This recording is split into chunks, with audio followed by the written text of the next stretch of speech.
Journey to the East, wrote a book a long time back where people just kind of made this journey and they didn't know where they were going. People would join for a while and they'd drop out for a while. I see it, and then I saw a dear friend, Amy, who had dropped something by from GayPack about different campaign people and realized that we really are many times larger than one. For each person here, there's probably 10 to 25 people that we affect their lives, and they affect ours. So we are a community. Many congregations have clear, sharp boundaries. Either you're in it or you're out of it. And here it's kind of fluid. It is a very existential, very feminist. We're not real clear about whether you belong or not. You make that decision. And a lot of people feel like they belong.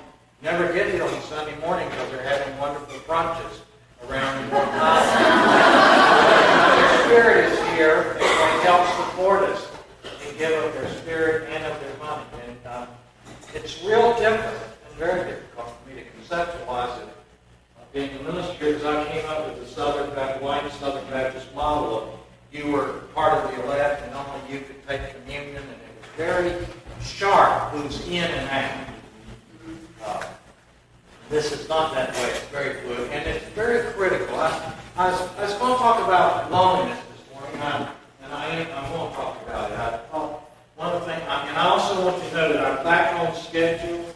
When it says I'm preaching in the newsletter, it will be correct for at least the next 2 months. And when other people, you'll know kind of what's going on, and I intend to be here for a while. I was going to give a conceptual thing about where loneliness comes from. We all know about coming into this world and coming out of a womb where we don't have to bother to eat for ourselves or dress or do anything. And suddenly we have to figure out how to talk with people and then not understand what to say. And all those things when we get born. And we know that when we die, we're alone. We know when we get sick and scared if we're alone. We can tell someone that. But what I was really feeling is I looked at the New York Times this morning. I try to look at the New York Times each Sunday morning, see if there's something happening that I would be ignorant by it. No. And generally I get depressed. And some Sundays I don't look at it because I just figure I'd rather be ignorant and not know it. One of the things that's happening in this country, part of what makes it so critical, and we're going to keep raising money because we raise for the salary to get support for Jane, to get support. It takes a lot of time just to put address for the salary of the newsletter. It takes a lot of time and energy. And almost all of us work, and some of us work 2 or 3 jobs because we're activists, so we're out going to meetings and we're out doing things and all, and we're delivering meals. So we are in a congregation that has a lot of leisure time. So it means we need to pay each other to get things done, and that's just part of what's about. We still have a lot of volunteer help. We need that. I look down, the 2 Bush brothers are running neck and neck in Florida. Lawton Childs, one of the more progressive governors they've had in decades. It may be defeated. And I looked in California, and Ann Richardson in trouble. And I look in Georgia, we could even end up with a Republican governor here. And it's not the politics. There are progressive Republicans, and Lord knows that there are reactionary Democrats. But what is kind of been scaring me and what's making me feel so alone is to realize only 7% of the population in a recent poll believes that we should not use capital punishment as a way of solving our criminal problems. And we know it's racist. We know who's locked up. 7% of the population. That makes me feel pretty lonely. Only a few people feel like that we're basically, that we thought we solved it decades ago, but the whole debate about race and intelligence has been revived again. I thought that had died in 1960. We also know that we've been done lots of tests, that IQ tests are based on cultural values, mainly middle-class white values. It does not test intelligence. Many of us know we've been tested. Some of us would be very retarded if we took those tests and know that. They don't prove anything, but that you will do good in school. And a lot of people do good in school and can't pass the test. And we're back into testing and objectification of people. It's unbelievable. I feel alone when I read the newspaper because I just don't understand this stuff about. I thought by now we would be feeling our sisterhood and And there's just tremendous reaction going on. And I don't know, politically, I don't know how to do it. I'm not to take extra blood pressure medicine on the day we vote, because that evening, I think we're going to see a resurgence. We are seeing it, and it's not of conserving values. People want to lock up everybody. We can't afford to keep building prisons and spending $20,000 a year to lock people up when we won't let people go to college for free. It's ridiculous. We know right here in our congregation, people are studying and wanting to go to school and trying to find scholarships. $20,000 a year to keep somebody in prison? Why can't we just pay that person and let them be out and have a good, they can do a pretty good living with $20,000 a year? It's unbelievable. I feel so alone when I read the newspaper. I feel so alone when I read about hate. Long ago somebody said this way. See, hey, what is this? Well, tell me about somebody said basically, and I disagree with this. People hate, there's a speaker going around saying people hate difference. People actually hate difference. It almost makes me begin to feel, I feel very alone when I hear that. Because I find it beautiful. Is just look at the ways people are dressed in this congregation. It's unbelievable. Look at the ways we put our lives together. How different. How special and unique each of us. And we help and we care about people. We do all kinds of things that are different. And then there wasn't too long ago, one of the biggest reactionaries, I think, in sexualization in the mental health area was the whole concept of codependency. I think that is the most crazy concept I have ever heard of. It needed to be put in. If you care, and they never did get it in a context, and I hope I'm not oversimplifying, but what it came out as, if you care for anybody, I'm in a group, care at all about anybody, you're being codependent. If you have any concern about the society you live in or how you act, you're being codependent. I feel alone. I go to a lot of groups. I feel very alone. Because I feel alone and people are scared of differences rather than embracing them. One of our missions may be, and you can do this Saturday night, lesbian, gays, straights, bisexuals are going to come here and dance and celebrate and not worry about who's boy, girl, who's dancing with who or what have you. There is a few places on this earth you can do that. We ought to charge extra just to let people in the door and sit in the balcony. Participate with us. What's terrifying? That we're different in who we're drawn to. It's interesting. It makes the difference. It makes for different ways of perceiving the world. And we also recognize, fundamentally what I recognize, and part of what I appreciate going to Russia and getting to travel around, is we're the same. Basically, what human beings fundamentally want, I believe, is one of the bigger problems. We want meaning in our lives. We want our life to make a difference. For ourselves, we want to know that we've passed through here into the future and we've been visible. I want to be visible. Part of what sex is on, part about this whole stuff about closets with gay and lesbians, part about being intellectuals. We're not allowed to be visible. It's awful to be intelligent in this country. It's a tremendous anti-intellectual stuff going on. Research had to stop for 20 years. Conservatives stopped basic fundamental research. Has been ground to almost a halt. There's tremendous reactionary forces going on in our universities and in the social care systems and public care systems. Lock people up. It doesn't solve anything. What are you going to do if you live in a community where there's very little funds and the only people that have money are dealing drugs? What are you going to do? When you want money and you cannot go to a bank and get it, what are you going to do when the drug dealers have more interest in a community, because for them it's at least a place where they can make money, than our governors, and it's something wrong with a governor that cares about people? Zell Miller, well, okay, listen, we may lose our tax-exempt status. What he did with this lottery is pretty impressive. Thousands of students have got to go to college. Now, I believe, and I believe everybody ought to be able to go to college if they can make it. If you can make a C in the class, you ought to be able to go. I don't find that strange. I see some of you shaking hands. You know how alone we are? We may be 1% of the population. Because people are to pay for things, and it ought to be elitist, and only certain people get to go.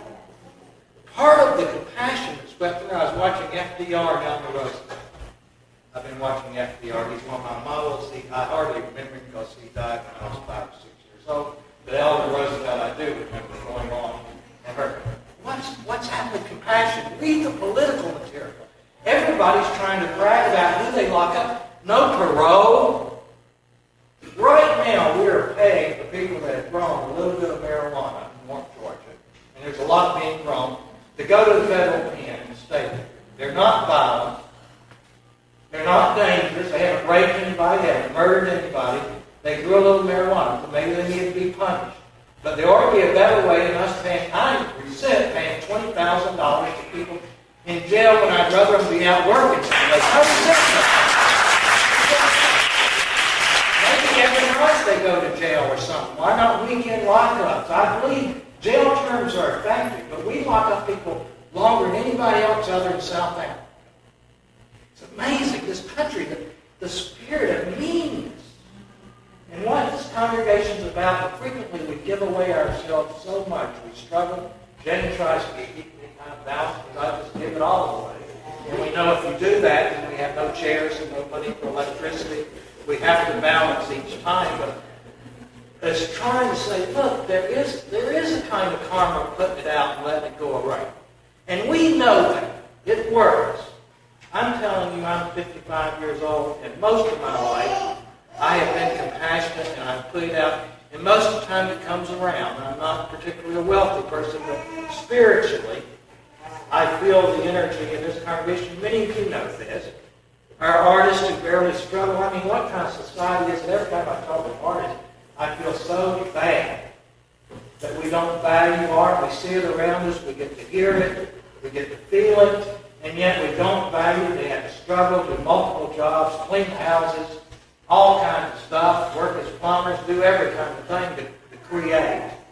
And we know that. To think is something that's really weird.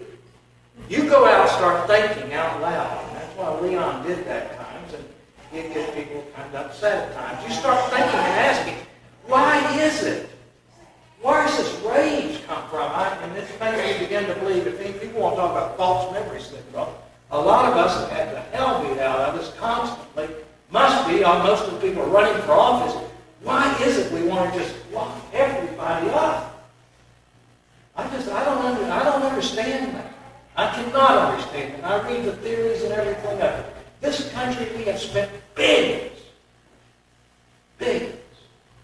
Right now, we spend one of these plane stealth bombers, and on crazy ideas. I feel so alone when they were trying to build a plane that nobody could see. Isn't that crazy? Trying to build a plane that nobody could see. Don't you know that's as crazy as being invisible? I don't want to be invisible. We spent billions on Star Wars, an idea that we could put some kind of bubble. They grew up in the malls is what happened. We went to one too many malls. Goes out everything and built this kind of shield, and these things will bounce off. And the guys lied about it. And they're still around. The scientists, some of those scientists performed experiments that did not work. And they lied about the research. And that really gets me because I believe in research and science. I believe in it with all my heart. I believe in it. That's why I'm alive. I'm alive because of research. And don't you believe I believe in it. This stuff of playing around and making like you did things, it didn't work. These things didn't even work. That's how crazy. And you know, one of these stealth bombers would make a desalt plant that could take ocean water and make fresh water for Israel and Jordan. And they're asking, $3 billion from the United States? And it would bring peace, a lot less suffering. They're asking for us to pay $3 million. And Lord knows we've sent enough bombers to Egypt and to Israel. But Jordan and Israel, they have serious water problems. $3 million will build a plant that will help make seawater where you can drink it and use it for irrigation. And we'd rather give a plane than to give a plant. It's fascinating. Eastern Bloc and Soviet Union, they're trying to be their swords in the plowshares. They're trying to change factories. You see stuff where Eastern Europe's trying to, because they were so militarized, and now they got all these big factories trying to find out. So part of it, I feel so alone in this country. And I'll tell you, on the night of the elections, I don't know what we're going to do. Maybe we'll just have to come here and just cry and weep and just know that there's also another reality going on. You and I know that we can't build an invisible plane. We're not got that crazy. There are also, you and I know that our sisters and brothers here are working to provide services for people with AIDS. We know that we have begun to face a major, major problem with breast cancer up before the public, and it's getting more funding. We know that here many of us are actually engaged in social services and are trying to get alternative programs for people being locked up. We also know that each time you and I go out and we say something about our sister and brother, whether they're black or whether they're gay or lesbian or bisexual or straight or what have you, we say, this is human beings we're talking about.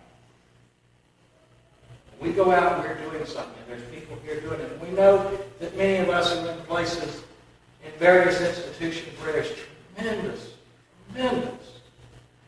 just backlash is too light of a word. It's an oppression of the reality of what you and I are talking about, and part of what makes it so revolutionary, I'm surprised we're still here, is that we say there's a subjectivity. There is an essential individuality. And what a lot of the world wants to get is these stereotypes of objectivity. It's an object. Each one of us is an object. You're a certain kind of object by virtue of how you come into the world. And let's keep that boundary real clear. There's good and evil. I love watching some of the old programs. Kojak I enjoy watching. Because most of the people on there are in between. They're not all evil and they're not all good. They're constantly showing up as being some good and some evil. And we know that about ourselves. We're not particularly saintly, but we're not particularly demonic. And this whole thing of splitting the world, and part of what you and I go out and keep trying to bring it back together. And that's maybe our mission upon the earth. And I think we're doing a good job, and just to exist is pretty powerful. I appreciate being with each of you this morning. I hope one of the things why I support this congregation, and I'm willing to be here, is I feel a little less alone. There is a fundamental existential alone. I feel a little less alone. I feel a little less disturbed and crazy. I feel a little more connected when I come here on Sunday morning, whether I understand what the speaker's saying or not, or whether I can understand the announcements. Just sitting here, being with this group of people, knowing this community is committed to this, whether we achieve it or not, I feel a little less alone. And that's worth a whole lot to me. I also feel a little less alone when I can know that it's all right to suffer. Every one of us is going through crisis that we have not chosen. There is part of the conservative agenda is whatever you are, you've chosen. That's part of it, right? You can read it in the lines of paper. If you're in poverty, you chose it. If you flunked out of school, you chose it. It wasn't that you didn't have the resources to make it. You chose it. Whatever you are, you chose it. And if you choose differently, it will happen. We don't say that here. Some of us are in pain. Some of us jobs have ended. Sometimes our health gets in. We get in trouble with our health. All kinds of things happen to us in this congregation. And it's all right to fall down. It's all right to make a mistake. The stuff of people who doesn't make a mistake, people don't do anything. If you don't do anything, you don't make mistakes. Occasionally I risk on somebody and they screw up and it looks bad. I've really screwed up. I don't think that's the worst thing that can happen. That we let somebody out and we screwed up on it. Somebody else, nobody ever talks about the number of people that get out on parole and make it. And never go back. Even if it's only 10%, but make it. And just aware that, yeah, people do. We can hear fail, we can get beaten at times in terrible places. And we can also have joy. And that's why we're dancing like hell the next few months. I'll tell you, I am so glad this coming Saturday night we got a chance to get here and play, because one of the things that we do, and some people like to get into this kind of, I call it neo-Calvinist liberalism, and just, oh, how bad it is. It's so bad we never jump up and dance. And part of what the artists and musicians and all keep reminding us, and the comics and all that, but we got to laugh to survive. Ray Bradbury said the ability to survive is the ability to have a sense of humor.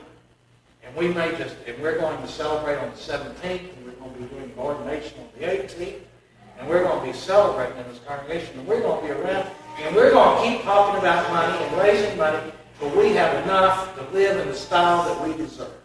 Yes. And we deserve a higher style than we got. Okay?